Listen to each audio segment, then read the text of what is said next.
Hi friends, welcome to TechFacts. నేను Rafi. Friends, నేను చాలాసార్లు చెప్తూనే ఉన్నాను మన ఛానల్ గ్రోత్ అనేది అస్సలు బాగాలేదని. లాస్ట్ 1 మంత్ నుంచి ఇంకా అది పరిస్థితి దారుణంగా ఉంది. సో ఇక నేను చేసే వీడియోస్ కూడా కొంచెం డిఫరెంట్గా, కొంచెం యూనిక్గా ట్రై చేస్తున్నాను, కానీ ప్రాపర్గా ప్రమోట్ కాలేకపోతున్నాను. దానికి రీజన్ ఏంటనేది నాకు అర్థం కావట్లేదు. ఇక నేను మీ నుంచి అడిగే ఒకే ఒక్క రిక్వెస్ట్, మీరు నా ఛానల్లో వీడియో చూసినప్పుడు ఖచ్చితంగా మీకు నచ్చితే ఒక లైక్ కొట్టండి, అలాగే ఒక షేర్ కొడుతూ ఉండండి మీ ఫ్రెండ్స్కి, గ్రూప్స్లోను, అలాగే ఫేస్బుక్లోను, వాట్సాప్ గ్రూప్లోను. దీనివల్ల ఏమవుతుందంటే వాళ్ళకి సజెషన్ లిస్ట్లో కనిపిస్తూ ఉంటుంది. సో సజెషన్ లిస్ట్లో కనిపిస్తే ఆ వీడియో నచ్చితే ఖచ్చితంగా వాళ్ళు సబ్స్క్రైబ్ చేసుకుంటారు, అలాగే మనకు ఒక వ్యూ వస్తుంది. ఇది ఒక్కటే నేను మిమ్మల్ని నుంచి అడిగే ఒకే ఒక్క రిక్వెస్ట్. ఇక మన ఛానల్కి చాలా టార్గెట్స్ అయితే ఉన్నాయి. నేను ఫస్ట్ 1 ఇయర్లో 1 lakh సబ్స్క్రైబర్స్ రీచ్ అవ్వాలని టార్గెట్ అయితే పెట్టుకున్నాను. ఇక నేను చేసే జాబు ఇవన్నీ వదిలేసి కేవలం యూట్యూబ్ మీద కూర్చున్నాను. సో చాలామంది నన్ను సజెస్ట్ కూడా చేస్తున్నారు, మీరు చేసేది రాంగ్ వే అని. సో జాబ్ వదిలేసి దీని మీద కూర్చోవడం కరెక్ట్ కాదేమో అని. కాకపోతే నేను పడే కష్టం పడుతూనే ఉంటాను. ఇక నేను మిమ్మల్ని నుంచి అడిగేది ఒకే ఒక్క రిక్వెస్ట్, షేర్ చేస్తానండి, కొంచెం సపోర్ట్ చేస్తా ఉండండి. నేను ఇంకా బెటర్గా వీడియోస్ చేయడానికి ట్రై చేస్తాను. రోజుకి ఏదో ఒకటి అప్గ్రేడ్ అయితే చేయడానికి ట్రై చేస్తున్నాను. ఇక ఈరోజు మనం న్యూస్లోకి వెళ్ళిపోదాం. ఫస్ట్ న్యూస్ మనకి మోటోరోలా నుంచి. మోటోరోలా ఎప్పటి నుంచో ఊరిస్తున్నాం, Moto One Power ఈరోజు అఫీషియల్గా లాంచ్ చేశారు. ఇది మనకి October 5th నుంచి ఫ్లిప్కార్ట్ ద్వారా అవైలబుల్గా రానుంది. ఇక దీని ప్రైస్ మాత్రం వీళ్ళు 15,999 రూపాయలు పెట్టారు, అంటే 16,000కి ఇది పెట్టారు. కాకపోతే ఈ ప్రైస్లో దీన్ని తీసుకోవచ్చా లేదంటే ఖచ్చితంగా ఎవరైతే మోటోరోలా లవర్స్ ఉంటారో, అలాగే మనకి డిస్ప్లే నాచ్ కావాలనుకుంటారో, అలాగే 5000 mAh బ్యాటరీ కావాలనుకుంటారో ఫాస్ట్ ఛార్జింగ్ సపోర్ట్తో, వాళ్ళైతే దీన్ని తీసుకోవచ్చు. కాకపోతే దీంట్లో కొన్ని పాజిటివ్స్ ఉన్నాయి, కొన్ని నెగిటివ్స్ అయితే ఉన్నాయి. అసలు ముందు దీని స్పెసిఫికేషన్స్ వివరాల్లోకి ఒకసారి వెళ్తే, ఇది ఒక 6.2 inches ఫుల్ హెచ్డీ ప్లస్ డిస్ప్లేతో రాబోతుంది. అంటే దీంట్లో మనకి 1080x2246 పిక్సెల్స్ అయితే ఉంటాయి. అలాగే డిస్ప్లే డెన్సిటీ మనకి 403 ppi ఉంటుంది. ఇక స్క్రీన్ టు బాడీ రేషియో మనకి 81.7 ఉంటుంది. ఇక దీన్ని ఈ డిస్ప్లేని ఏ ప్రొడక్షన్తో చేశారనేది ప్రాపర్గా చెప్పలేదు, కానీ కార్నింగ్ గొరిల్లా గ్లాస్ అని చెప్తున్నారు. మేబీ వెర్షన్ 3 ఉండే అవకాశం అయితే ఉంది. ఇక దీంట్లో మనకి క్వాల్కమ్ స్నాప్డ్రాగన్ 636 ప్రాసెసర్ ఉంటుంది. ఇది ఒక octa core processor, 1.8 GHz speed ఉంటుంది. అలాగే ఇది క్రయో బేస్డ్ కోర్స్ అన్నట్టు, క్రయో 260 కోర్స్ ఉంటాయి దీంట్లో. ఇక గ్రాఫిక్స్ మనకి అడ్రనో 509 గ్రాఫిక్స్ ఉంటాయి. ఇక దీంట్లో మనకి 4GB ర్యామ్ ఉంటుంది, 64GB ఇంటర్నల్ మెమరీ ఉంటుంది, సపరేట్గా SD కార్డ్ స్లాట్ కూడా ఉంటుంది. ఇక కెమెరా డిపార్ట్మెంట్లోకి వెళ్తే మనకి back side dual camera setup ఉంటుంది. ఒకటి 16 మెగాపిక్సెల్ కెమెరా, రెండోది 5 మెగాపిక్సెల్ కెమెరా. 16 మెగాపిక్సెల్ కెమెరాకి మనకి అపర్చర్ f/1.8 ఉంటుంది. కాకపోతే దీంట్లో మనకి EAS ఫెసిలిటీ అయితే లేదు. సో ఎవరైతే 15,000 16,000 పెట్టాలనుకుంటున్నారో దాంట్లో ఖచ్చితంగా మనకి EAS ఉంటే బాగుంటుందని నేను అనుకుంటున్నాను. కాకపోతే దీంట్లో అయితే లేదు. ఇక దీంట్లో మనకి వీడియో రికార్డింగ్ 4K వరకు రికార్డ్ చేసుకోవచ్చు. అంటే మనకి 2160p వరకు రికార్డ్ చేసుకోవచ్చు 30 frames per second దగ్గర. అలాగే మీరు ఫుల్ హెచ్డీలో చేస్తే మాత్రం, అంటే 1080 దగ్గర చేస్తే మాత్రం 60 frames per second కూడా రికార్డ్ చేసుకోవచ్చు. ఫ్రంట్ సైడ్ మనకి 12 మెగాపిక్సెల్ కెమెరా ఉంటుంది. సో అపర్చర్ f/2.0 ఉంటుంది. దీంట్లో మాత్రం front side only full HD వరకు రికార్డ్ చేసుకోవచ్చు, అంటే 1080 30 frames per second దగ్గర రికార్డ్ చేసుకోవచ్చు. ఇక దీంట్లో మనకి మ్యాసివ్ 5000 mAh బ్యాటరీ ఉంటుంది. అలాగే ఇది టర్బో పవర్ ఛార్జ్ సపోర్ట్ చేస్తుంది. జనరల్గా మనకు వచ్చే స్టాక్ ఛార్జెస్లో 5 volts 2 amperes, అంటే మనకి ఓవరాల్గా 10 watts అవుట్పుట్ వస్తుంది. దీంట్లో మాత్రం 15 watts అవుట్పుట్ వచ్చే ఛార్జర్ అయితే ప్రొవైడ్ చేస్తారు. అంటే స్టాక్ ఛార్జెస్తో కంపేర్ చేస్తే కొంచెం ఎక్కువగానే ఇస్తుంది. అలాగే వీళ్ళు 10 minutes ఛార్జ్ చేసుకుంటే మీకు 6 hours టాక్ టైం ఇస్తుందని క్లెయిమ్ చేస్తున్నారు. ఇక దీంట్లో మనకి Type-C పోర్ట్ వస్తుంది. అలాగే దీంట్లో Android 8.1 Oreo మీద రన్ అవుతుంది. Android P అప్గ్రేడబుల్ అన్నట్టు. సో సెక్యూరిటీ ప్యాచెస్ అవన్నీ కూడా రెగ్యులర్గా రిలీజ్ చేస్తూ ఉంటారు, ఎందుకంటే ఇది మనకి స్టాక్ Androidతో వస్తుంది కాబట్టి సెక్యూరిటీ ప్యాచెస్ మంత్లీ వస్తూనే ఉంటాయి. ఇక దీని ప్రైస్ మాత్రం వీళ్ళు 15,999 రూపాయలు పెట్టారు. కాకపోతే ఈ ప్రైస్లో దీన్ని తీసుకోవచ్చా అంటే ఇక్కడ మనం 2 పాయింట్లు ఆలోచించాలి. దీంట్లో మనకి ఎలక్ట్రానిక్ ఇమేజ్ స్టెబిలేషన్ లేదు. అలాగే దీంట్లో మనకి ఫేస్ లాక్ సపోర్ట్ లేదు. ఫింగర్ ప్రింట్ సెన్సార్ అయితే ఉంది, కానీ ఫేస్ లాక్ సపోర్ట్ లేదు. ఈ రెండు మేబీ ఫ్యూచర్ అప్డేట్స్లో తీసుకొస్తారా లేదని క్లారిటీ అయితే వాళ్ళు ఇవ్వలేదు. అలాగే electronic image stabilization, face lock రెండు కూడా మనకి సాఫ్ట్వేర్ అప్డేట్ ద్వారా చేయొచ్చు. మేబీ చేస్తారో లేదో గ్యారంటీ అయితే లేదు. ఒకవేళ ఎవరైతే మోటో లవర్స్ ఉన్నారో వాళ్ళైతే దీన్ని తీసుకోవచ్చు. నెక్స్ట్ న్యూస్ మనకి HMD గ్లోబల్ నోకియా నుంచి. నోకియా ఈరోజు ఇండియాలో Nokia 5.1 ప్లస్ని అఫీషియల్గా లాంచ్ చేసింది. ఇది మనకి ఫ్లిప్కార్ట్ ద్వారా October 1st నుంచి సేల్లోకి రానుంది. దీని ప్రైస్ వీళ్ళు 3GB ప్లస్ 32GB వేరియంట్ 11,000 పెట్టారు. సో ఇది ఆ ప్రైస్లో తీసుకోవచ్చా అంటే ఖచ్చితంగా వన్ ఆఫ్ ది మంచి మొబైల్ అని చెప్పాలి ఆ బడ్జెట్లో, ఎందుకంటే ఇప్పుడు ఆ బడ్జెట్లో మనకి అన్ని కాంపిటీషన్ కొంచెం గట్టిగానే ఉంది. ఇకపోతే ఇది మనకి నాచ్ డిజైన్తో వస్తుంది. ఇక దీని స్పెసిఫికేషన్ వివరాల్లోకి ఒకసారి వెళ్తే, ఇది ఒక 5.86 inches HD ప్లస్ డిస్ప్లేతో వస్తుంది, ఫుల్ హెచ్డీ అయితే కాదు. సో దీంట్లో మనకి 720 1020x1520 పిక్సెల్స్ ఉంటాయి. అలాగే దీంట్లో డిస్ప్లే డెన్సిటీ మనకి 287 ppi అయితే ఉంటుంది. ఇక దీని డిస్ప్లే ప్రొటెక్షన్ ఎలాంటిది ఉందనేది క్లారిటీ అయితే లేదు. ఇంకా దీంట్లో మనకి మీడియాటెక్ హీలియో P60 ప్రాసెసర్ ఉంటుంది. One of the powerful processor అన్నట్టు. ఏదైతే మనకి రియల్మీ 1లో చూసామో అదే ప్రాసెసర్. దీని మనకి octa core processor 2.0 GHz speed ఉంటుంది. దీంట్లో ఫస్ట్ 4 కోర్స్ మనకి ఆర్మ్ కార్టెక్స్ A73 మీద బిల్డ్ అయిన కోర్సు. ఇక మిగతా 4 ఆర్మ్ కార్టెక్స్ A53 మీద బిల్డ్ అయిన course. First 4 course powerful course, మిగతా 4 కోర్సు యావరేజ్ పెర్ఫార్మెన్స్ కోసం ఉంటాయి అన్నట్టు. ఇక దీంట్లో గ్రాఫిక్స్ మనకి మాలి G72 MP3 గ్రాఫిక్స్ ఉంటాయి. సేమ్ మనకి ఏదైతే రియల్మీ 1లో చూసామో అదే ప్రాసెసర్, అదే గ్రాఫిక్స్ దీంట్లో ఉంటాయి అన్నట్టు. ఇక దీంట్లో మనకి 3GB ర్యామ్ ఉంటుంది, 32GB ఇంటర్నల్ మెమరీ ఉంటుంది. హైబ్రిడ్ స్లాట్తో వస్తుంది. సపరేట్ SD కార్డ్ స్లాట్ అయితే ఉండదు. డిస్ప్లే మీద మనకి నాచ్ అయితే ఉంటుంది, చూడటానికి కొంచెం బాగుంటుంది. ఇక బ్యాక్ సైడ్ మనకి డ్యూయల్ కెమెరా సెటప్ ఉంటుంది. ఒకటి 13 మెగాపిక్సెల్ కెమెరా f/2.0 ఉంటుంది. ఇక రెండోది 5 మెగాపిక్సెల్ కెమెరా. ఇది మనకి డెప్త్ సెన్సింగ్ కోసం యూజ్ అవుతుంది, అంటే మనకి పోర్ట్రేట్ షాట్స్ కోసం యూజ్ అవుతుంది. ఫ్రంట్ సైడ్ మనకి 8 మెగాపిక్సెల్ కెమెరా ఉంటుంది, f/2.0 ఉంటుంది. ఇది ఆండ్రాయిడ్ 8.1 వరియో మీద రన్ అవుతుంది. 3060 mAh బ్యాటరీ ఉంటుంది. ఇది మనకి ఫాస్ట్ ఛార్జింగ్ మాత్రం సపోర్ట్ చేయదు. యాజ్ యూజువల్గా మనకి నోకియా డిజైన్ కాబట్టి కొంచెం బిల్డ్ క్వాలిటీ బాగుంటుంది. కెమెరాలో కొంచెం బాగానే ఉంటుంది. దీంట్లో బోత్ ఎఫెక్ట్ ఉంటుంది. అవన్నీ సేమ్ ఏదైతే నోకియా కెమెరాలో ఉంటాయో అవన్నీ ఫీచర్స్ దీంట్లో ఉంటాయి. కాకపోతే ఇక్కడ డిసప్పాయింటింగ్ పాయింట్ ఏంటంటే బ్యాటరీ మాత్రం కొంచెం తక్కువగా ఇచ్చారు. సో 11,000లో మనకి కొంచెం అక్కడ మంచి టఫ్ కాంపిటీషన్ ఉంది. ఇక్కడ రియల్మీ 2 64GB వేరియంట్ ఉంది అక్కడ. అలాగే జెన్ఫోన్ మ్యాక్స్ ప్రో M1 ఉంది. సో రెడ్మీ Y2 ఉంది. ఇలాంటి ఫోన్స్ కొంచెం హానర్ 9N ఉంది. ఇలాంటి ఫోన్స్ కొంచెం కాంపిటీషన్ అయితే కొంచెం గట్టిగానే ఇస్తాయి. సో ఇది ఆ బడ్జెట్లో తీసుకోవచ్చా అంటే ఖచ్చితంగా నోకియా లవర్స్ తీసుకోవచ్చు, తప్పేం లేదు. నెక్స్ట్ న్యూస్ మనకి వాట్సాప్ నుంచి. వాట్సాప్ మీద ఇండియన్ గవర్నమెంట్ ఎప్పటి నుంచి ఫైర్ అవుతూనే ఉంది. గత 2-3 నెలల నుంచి సెక్యూరిటీ విషయంలో ఇండియన్ గవర్నమెంట్, ట్రాయ్, అలాగే మనకి DOT డిపార్ట్మెంట్ ఆఫ్ టెలికమ్యూనికేషన్స్ వీళ్ళతో ఎప్పుడు డిస్కషన్ చేస్తూనే ఉన్నారు వాట్సాప్ అఫీషియల్స్తో. సో దీంట్లో ఫైనల్గా ఏంటంటే సెక్యూరిటీ ప్రొవైడ్ చేయండి, ఫేక్ న్యూస్ ఎక్కడి నుంచి వస్తుందో కనుక్కోండి, అంటే ఫేక్ న్యూస్ ఆరిజిన్ ఎక్కడో కనుక్కోమని ఇండియన్ గవర్నమెంట్ సజెషన్స్ చేస్తూనే ఉంది. లేకపోతే మిమ్మల్ని బ్యాన్ చేస్తామని కూడా వార్నింగ్ కూడా ఇచ్చింది. దీని మీద నేను ఒక వీడియో కూడా చేశాను, ఒకసారి కార్డ్స్లో ఉంచుతాను, ఎగ్జాక్ట్ చెక్ చేయండి. అయితే వీళ్ళు వాట్సాప్ వాళ్ళు రియాక్ట్ అయ్యారు. మేము ఒక ఇండియాలో ఒక సపరేట్ టీం పెడతాం, దీనికి హెడ్గా కూడా ఒక ఇండియానే పెడతామని వాళ్ళు ఎప్పుడో అనౌన్స్ చేశారు. సో దానికైతే ఇవాళ ఫైనల్గా ఒక ఇండియన్ టీమ్కి ఏదైతే ఫేక్ న్యూస్ ఆరిజిన్ కనుక్కోవడానికి ఒక టీం అయితే ప్రొవైడ్ చేశారో దానికి హెడ్గా ఈరోజు ఒక పర్సన్ని అనౌన్స్ చేశారు. ఆమె పేరు కోమల్ లాహిరి. ఈమె ఒక గ్రీవెన్స్ ఆఫీసర్, యూఎస్లో ఉంటారు. కాకపోతే ఆమె ఇండియన్ ఆరిజిన్ అన్నట్టు. ఆమెని ఇండియన్ ఏదైతే ఫేక్ న్యూస్ టీమ్ ఉందో దానికి మాత్రం హెడ్గా పెట్టారు. ఈమె ఒక సీనియర్ డైరెక్టర్ అంటే వాట్సాప్లో. సో ఎప్పటి నుంచో వర్క్ చేస్తున్నాము. అలాగే ఆమె గ్రీవెన్స్ ఆఫీసర్ కూడా.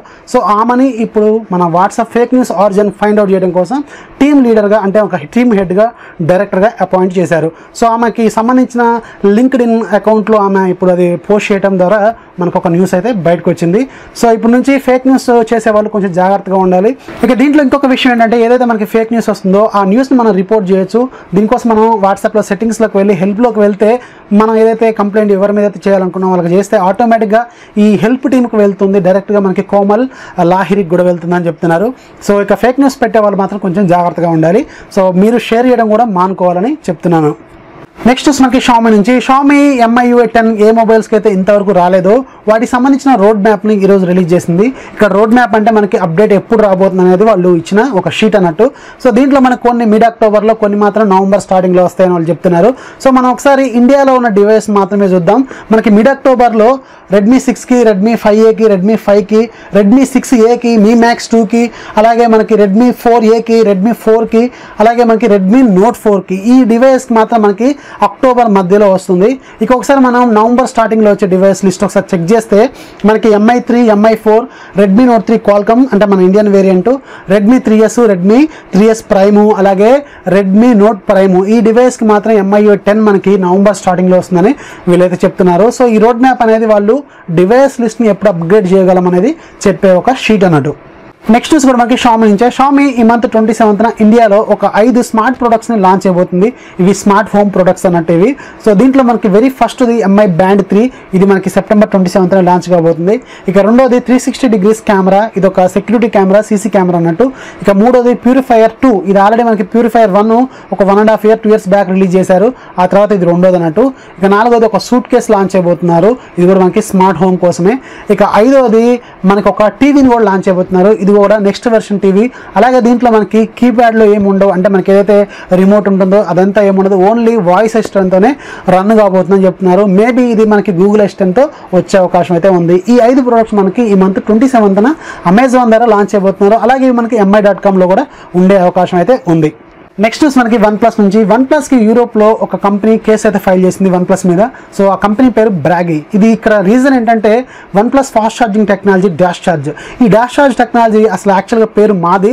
ఈ డాష్ అనే పేరు మేము ఎప్పుడో పేటెంట్ చేసుకున్నాం. కాకపోతే వీళ్ళు ఎప్పటి నుంచో దీన్ని వాడుతున్నారు. మేము 2-3 సార్లు హెచ్చరించడం జరిగింది, కాకపోతే వీళ్ళు ఎలాంటి రెస్పాండ్ అవ్వలేదు. అందుకే ఇప్పుడు మేము దీని మీద కేసు ఫైల్ చేస్తున్నామని చెప్తున్నారు. యూరోప్లోను అలాగే అమెరికాలోను 2 కంట్రీస్లో కూడా వీళ్ళైతే దీని మీద కేసు అయితే ఫైల్ చేస్తున్నారు. సో ఇక్కడ రీజన్ ఏంటంటే ఈ డాష్ ఛార్జ్ అనే పేరు వాడటం వల్ల. యాక్చువల్గా ఈ బ్రాగి అనే కంపెనీ వైర్లెస్ ఇయర్ ఫోన్స్ తయారు చేస్తుందని చెప్తున్నారు. ఈ వైర్లెస్ ఇయర్ ఫోన్ పేరు డాష్ అంట. సో అందుకనే వీళ్ళు మా పేరు ఎప్పటి నుంచో వాడుతున్నారు కాబట్టి మేము కేసు ఫైల్ చేస్తున్నామని చెప్తున్నారు. యాక్చువల్గా ఈ డాష్ ఛార్జ్ అనే టెక్నాలజీ OnePlusకి ఒప్పో నుంచి విడిపోయిన తర్వాత పెట్టుకున్నారు. యాక్చువల్గా OnePlus ఒప్పోలో ఉన్నప్పుడు, బీబీకే ఎలక్ట్రానిక్స్లో ఉన్నప్పుడు దీని అసలు పేరు వూక్ ఛార్జింగ్, విvo.vivi ఛార్జింగ్ అంటారు. సో ఈ వూక్ ఛార్జింగ్ ఇప్పుడు ఒప్పో వాడుతుంది. సో వీళ్ళు ఒప్పో నుంచి విడిపోయిన తర్వాత డాష్ ఛార్జ్ అని పేరు పెట్టుకున్నారు. కాకపోతే OnePlus 6 లాంచ్ ఈవెంట్ కంటే ముందు వీళ్ళు ఒక అనౌన్స్మెంట్ చేశారు. మేము డాష్ ఛార్జ్ పేరు అనేది మారుస్తున్నాం, దీనికి వ్రాప్ ఛార్జింగ్ అని పెడుతున్నామని చెప్పారు. కాకపోతే అది ఇంతవరకు కేసు మరి ఏమైందో తెలియదు. వాళ్ళు ఆ పేరు టెక్నాలజీని మార్చారా లేదని క్లారిటీ అయితే లేదు. కాకపోతే ఇంకా వీళ్ళు డాష్ ఛార్జ్ అనే టెక్నాలజీనే వాడుతున్నారు. సో అందుకే వీళ్ళు పేరు మార్చకుండా ఇంకా మా పేరు వాడుతున్నారని వీళ్ళైతే కేసు ఫైల్ చేశారు. త్వరలో మరి OnePlus దీనికి ఎలాంటి రెస్పాండ్ ఇస్తుందో చూడాలి.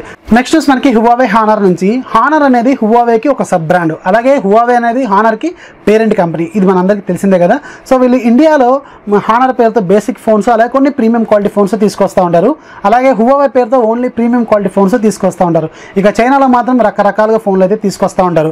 కాకపోతే హువావేకి హానర్ సబ్ బ్రాండ్ అయినప్పటికి కూడా సో కొన్ని రోజుల నుంచి వాళ్ళ మధ్య కరెక్ట్గా ఉండట్లేదని వీళ్ళు విడిపోతున్నారని ఒక రూమర్స్ అయితే వస్తున్నాయి. కాకపోతే నిన్న జిహో మింగ్ ఈయన హువావేకి డైరెక్టర్ అన్నట్టు, ఈ జిహో వింగ్ అయినా నిన్న ఒక క్లారిటీ అయితే ఇచ్చారు. మేము హువావే నుంచి విడిపోవట్లేదు, సో మేము ఎప్పటికి కూడా హువావేతోనే కలిసి ఉంటామని చెప్తున్నారు. అలాగే వీళ్ళు నెక్స్ట్ రాబోతున్న 5G మొబైల్ కూడా హువావేలను అలాగే హానర్లో కూడా తీసుకురాబోతున్నాం. అలాగే ఫోల్డబుల్ ఫోన్ కూడా మేము హువావేలను అలాగే హానర్లో కూడా తీసుకొస్తామని చెప్తున్నారు. సో ఆల్రెడీ మొన్న నేను ఒక టెక్నిక్స్లో కూడా చెప్పాను, హువావే హానర్ కూడా మనకి ఫోల్డబుల్ ఫోన్స్ అలాగే 5G మొబైల్స్ కూడా తీసుకురాబోతున్నాయని ఒక క్లారిటీ అయితే ఇచ్చారు. సో మేమైతే వాళ్ళ నుంచి విడిపోవట్లేదు, మేము ఎప్పుడు కూడా హానర్ అనేది హువావేకి ఒక సబ్ బ్రాండ్ లాగే ఉండిపోతుంది. అలాగే మా ఇండిపెండెంట్గా మేమైతే మా డిజైన్స్ అయితే తీసుకొస్తూ ఉంటాం, కానీ వాళ్ళ నుంచి మాత్రం విడిపోమని ఒక క్లారిటీ అయితే ఇచ్చారు. నెక్స్ట్ మనకి వివో నుంచి. వివో ఈ మంత్ 26న ఇండియాలో ఒక బడ్జెట్ మొబైల్ అయితే తీసుకురాబోతుంది. సో దీని పేరు వివో V9 Pro అని చెప్తున్నారు. కాకపోతే దీని ప్రైస్ ఎంత పెడతారని క్లారిటీ అయితే లేదు, కానీ ఇది మనకి అమెజాన్ ద్వారా ఎక్స్క్లూజివ్గా అవైలబుల్గా రానుంది. ఇక దీని స్పెసిఫికేషన్ వివరాల్లోకి ఒకసారి వెళ్తే ఇది ఒక 6.3 ఇంచెస్ ఫుల్ HD ప్లస్ డిస్ప్లేతో రాబోతుంది. అంటే దీంట్లో మనకి 1080x2280 పిక్సెల్స్ అయితే ఉంటాయి. ఇది మనకి 19:9 ఆస్పెక్ట్ రేషియోతో రాబోతుంది. మనకి ఫ్రంట్ సైడ్ నాచ్ అయితే అవైలబుల్గా ఉంటుంది. ఇక దీంట్లో మనకి స్నాప్డ్రాగన్ 660 ప్రాసెసర్తో రాబోతుంది. ఇది ఒక ఆక్టా-కోర్ ప్రాసెసర్ 1.8 GHz స్పీడ్ అయితే ఉంటుంది. ఇది క్రయో 260 మీద బిల్డ్ అయిన కోర్స్ అన్నట్టు. ఇక దీంట్లో గ్రాఫిక్స్ మనకి అడ్రెనో 512 గ్రాఫిక్స్ ఉంటాయి. ఇక దీంట్లో మనకి ట్రైస్లాట్తో రాబోతుంది. 6GB ర్యామ్ అలాగే 64GB ఇంటర్నల్ మెమరీ ఉంటుంది. అలాగే సపరేట్ SD కార్డు స్లాట్ కూడా ఉంటుంది. ఇక దీంట్లో మనకి back side dual camera setup ఉంటుంది. ఒకటి 13 మెగాపిక్సెల్ కెమెరా, రెండోది 2 మెగాపిక్సెల్ కెమెరా. ఇది డెప్త్ సెన్సింగ్ కోసం యూజ్ అవుతుంది. ఇక ఫ్రంట్ సైడ్ కూడా మనకి 12 మెగాపిక్సెల్ కెమెరా ఉంటుంది. సో దీంట్లో కూడా మనకి ఫేస్ లాక్ సపోర్ట్ ఇవన్నీ ఉంటాయి, ఫింగర్ ప్రింట్ సెన్సార్ అవన్నీ ఉంటాయి. సో దీంట్లో మనకి బ్యాటరీ మాత్రం 3260 mAh బ్యాటరీ ఉంటుంది. ఫాస్ట్ ఛార్జింగ్ మాత్రం సపోర్ట్ చేయకపోవచ్చు. సో ఇది మాత్రం మనకి ఈ మంత్ 26న అమెజాన్ ద్వారా అఫీషియల్గా తీసుకురాబోతున్నారు. నెక్స్ట్ మనకి జీబీ వాట్సాప్ నుంచి. జీబీ వాట్సాప్ అనేది వాట్సాప్కి ఒక ఆల్టర్నేటివ్ అని చెప్పాలి. సేమ్ వాట్సాప్లో ఏదైతే ఫీచర్స్ ఉంటాయో దాంట్లో అవే ఉంటాయి, కాకపోతే ఇంకా ఎక్స్ట్రా ఫీచర్స్ ఉంటాయి, కొన్ని థీమింగ్స్ ఉంటాయి, కొన్ని అడిషనల్ ఫీచర్స్ అనేవి ఉంటాయి. దీన్ని జనరల్గా మోడెడ్ వెర్షన్స్ లేదంటే కస్టమైజ్డ్ వెర్షన్స్ అంటూ ఉంటారు. సో ఇక వాట్సాప్ మాత్రం ఈ కస్టమైజేషన్స్ మీద అయితే ఒక ఐరన్ లెగ్ వేద్దామని ఆలోచనలో ఉన్నట్టు ఉంది. సో చాలామందికి iOS డివైస్లోనూ అలాగే ఆండ్రాయిడ్ డివైస్లో జీబీ వాట్సాప్ ఎవరైతే వాడుతున్నారో వాళ్ళకి మాత్రం ఇది బ్యాన్ అని చూపిస్తుందని చెప్తున్నారు. సో చాలామంది కంప్లైంట్స్ చేస్తున్నారు జీబీ మోడ్స్ టెలిగ్రామ్ ఛానల్కి. సో నేను కూడా టెలిగ్రామ్ ఛానల్లో ఉన్నా కాబట్టి నాకు చాలామంది ఆ న్యూస్ పెడుతుంటే చూశాను. సో చాలామంది మన సబ్స్క్రైబర్స్ కూడా జీబీ వాట్సాప్ వాడుతున్న వాళ్ళు బ్యాన్ అని వస్తుందని చెప్తున్నారు. సో దానికోసం దాన్ని ఎలా రికవర్ చేసుకోవాలనేది నేను ఒక చిన్న ఇన్స్ట్రక్షన్స్ పెట్టాను మన గ్రూప్లోను. సో ఇక్కడ మీకు కూడా చూపిస్తాను డిస్ప్లే మీద, ఒకసారి చెక్ చేసుకోండి. ఈ ప్రాసెస్ ద్వారా మీరు మళ్ళీ జీబీ వాట్సాప్లో ఎవరైతే బ్యాన్ అని వచ్చిందో వాళ్ళు 80 అవర్స్లో మళ్ళీ వాట్సాప్లో మళ్ళీ రిజిస్టర్ చేసుకునే ఫెసిలిటీని అయితే తీసుకొస్తుంది. ఒకవేళ మీరు ఈ ప్రాసెస్ చేయకపోతే మాత్రం మళ్ళీ మీరు అఫీషియల్ వాట్సాప్ ఇన్స్టాల్ చేసుకున్నా కానీ ఇన్స్టాల్ అయితే అవుతుంది, కానీ మీకు రిజిస్టర్ అయితే అవ్వట్లేదని కంప్లైంట్స్ అయితే ఉన్నాయి. సో ఎవరైతే GB WhatsApp, yo WhatsApp, no WhatsApp, FM WhatsApp ఇలాంటివి వాడుతున్నారో వాళ్ళకైతే త్వరలోనే ఈ వాట్సాప్ అనేది ఐరన్ లెగ్ వేసి వీటిని బ్యాన్ చేసే అవకాశం అయితే ఉంది. సో ఇది అందరికీ తెలిసిందే, వాట్సాప్ ఇప్పుడు కొంచెం సెక్యూరిటీ మీద ఎక్కువ కాన్సన్ట్రేట్ చేస్తుంది. ఇక లాస్ట్ న్యూస్ ఏంటంటే, ఎవరైతే కెమెరా టు ఏపీఐ ఎనబుల్ చేసుకున్నారో, ఎవరైతే డెవలపర్ స్థాయిలో కెమెరాను వాడాలనుకున్నారో, ఎవరికైతే డిఫరెంట్ కెమెరా మోడ్స్ ఇంట్రెస్ట్ ఉంటుందో వాళ్ళ కోసం ఇలాంటి న్యూస్ కూడా నేను షేర్ చేద్దాం అనుకుంటున్నాను మన ఛానల్లో కొంచెం డిఫరెంట్గా. సో ఈరోజు XD డెవలపర్స్ నోకియాకి సంబంధించిన నోకియా కెమెరాని ఒకదాన్ని పోర్ట్ చేశారు. ఇది నోకియా కెమెరా 9.0 అన్నట్టు. ఎవరైతే కెమెరా టు ఏపీఐ ఎనబుల్ చేసుకుంటారో వాళ్ళ ఫోన్స్లో మాత్రమే వర్కౌట్ అయితే అవుతుంది. సో నేను జెన్ఫోన్ మ్యాక్స్ ప్రో M1కి కెమెరా టు ఏపీఐ ఎనబుల్ చేశాను కదా, సో అలాంటి కెమెరా టు ఏపీఐ ఎనబుల్ ఎవరైతే చేసుకున్నారో వాళ్ళ దాంట్లో ఇది వర్కౌట్ అవుతుంది. ఇక దీని సైజు దగ్గర 140 MB ఉంటుంది. దీన్ని మీరు జస్ట్ ఒక నార్మల్ APK లాగే ఇన్స్టాల్ చేసుకోవచ్చు, యాప్ లాగా.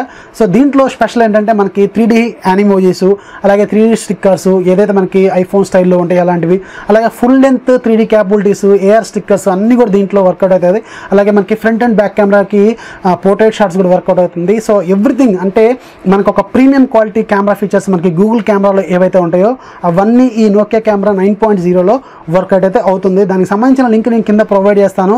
ఎవరైతే కెమెరా టు ఏపీఐ ఎనబుల్ చేసుకున్నారో వాళ్ళు మాత్రమే ఇన్స్టాల్ చేసుకోండి. ఇప్పుడు నా దగ్గర రెడ్మీ నోట్ 5 Pro ఉంది, దీంట్లో కెమెరా టు ఏపీఐ ఎనబుల్ చేయలే, దీంట్లో ఇన్స్టాల్ చేశాను కానీ ఇన్స్టాల్ అయితే అవ్వట్లేదు. సో ఎవరైతే అసలు జెన్ఫోన్ మ్యాక్స్ ప్రో M1 కానీ ఇక మిగతా ఫోన్స్లో కెమెరా టు ఏపీఐ ఎనబుల్ చేసుకున్నారో వాళ్ళకి మాత్రం ఇది పర్ఫెక్ట్గా వర్క్ చేస్తుంది. ఇది ఒక మంచి పాజిటివ్ ఫీడ్బ్యాక్ ఉన్న ఒక కెమెరా యాప్. ఈరోజే దీన్ని XD డెవలపర్స్ పోర్ట్ చేశారు కాబట్టి వాడుకోండి.